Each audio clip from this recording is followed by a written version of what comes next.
The mobile health unit is a mobile health clinic. It goes out into the populations that usually would have barriers to access to healthcare, and it takes the community resources and the healthcare services out to them rather than waiting for them to come to us. And so it takes away a lot of the gap in access to healthcare that a lot of these, especially rural populations, face. Without the old mobile health unit, we wouldn't have been able to serve the communities we've served. The old one just didn't have new equipment. We desperately needed something more reliable with more features. For example, the old mobile health unit simply just didn't have enough space for a lot of the storage we had. I believe we had 2 different examination rooms in that one. This one we have 3. So just the sheer size difference between the 2 has been awesome. The old unit did not have solar panels, and this one does.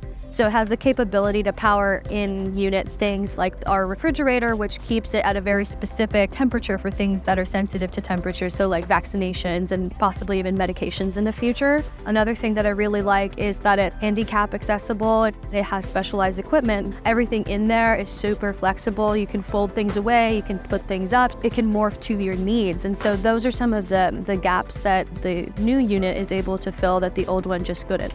With the addition of the second unit, it opens up the opportunity for us to do even more mobile health unit events.